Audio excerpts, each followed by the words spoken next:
There are two major steps in shadow work, and they are very different from each other. One is owning your shadows, and the other is integrating the shadows. Very different and necessary. Owning your shadow means just acknowledging and admitting that you have those aspects in you, that you have those shadowy aspects in you. And this is usually embarrassing, because what is in our shadow, the reason this something is in our shadow is because we felt early on in our lives that it really is not serving us to have it. It's risking us. It's risking who we want to be in society. And we created a self-image of like, I'm not like that. Let's say someone creates an image of I'm a generous person.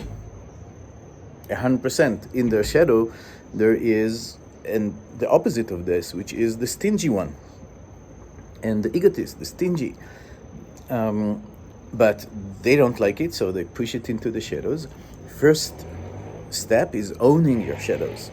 Is actually recognizing that you have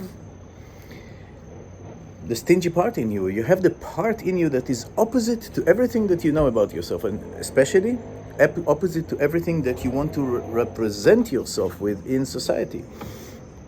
If you're presenting yourself as a very modest person, you have the opposite inside of you in your shadows. If you represent yourself as a calm person, your anger and rage, they are in the shadow. So deep emotions can also be in the shadow.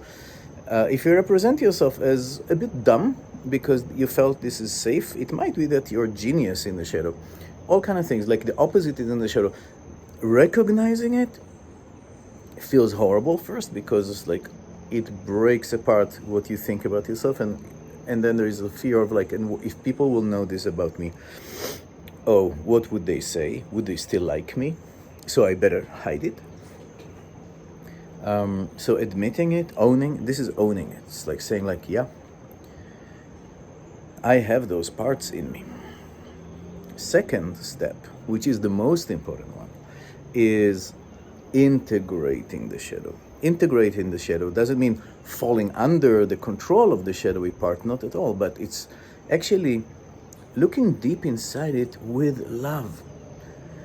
This is why we say that self-love is the condition, the deep condition to recognizing and owning and integrating your shadows. Basically, a healthy psyche will not let you even see your shadows before you're ready to integrate them. So integrating shadows is dependent on how much can I actually offer love and compassion to those parts of me. And if I do, then starts the work of like actually understanding what's underneath it, because any shadowy image and form is hiding something deeper inside of it. For those of you who are familiar with NVC work of the needs and the strategies to achieve those needs. So every shadowy character is usually a strategy. But is it a strategy to achieve what? What is the deep need that is underneath this strategy? This shadow of mine, whether it's a stingy one or a very earthy one, very sexual one, or the opposite, very, very fairy, airy-fairy, very spiritual one. Whatever your shadow is, what is it actually trying to, what are the deep needs that it's coming from? What are the needs, not the behaviors? And when I start to investigate my own shadow, to look for what are the needs that are hidden inside, then I can find the treasures, the deep treasures. Our shadows hold treasures. This is like in all the fantasy stories, and in The Hobbit, the dragon is one of the symbols of the shadow, which loves gold and holding treasures. And your dragon holds your treasures until you are ripe to hold them. Your dragons will hold your treasures until you're ready. Because in readiness, meaning that you can take the treasures and put them into good use, into the use of the wholeness. So this is just the 2 points: the owning shadows and the integration of shadows, and the need for deep self-love and compassion, and also not being fooled by the shadow that what it wants to do is the strategy. No. The shadow, don't believe the strategy of the shadow. If the shadow wants to, whatever, steal, rape, lie, whatever, these are strategies.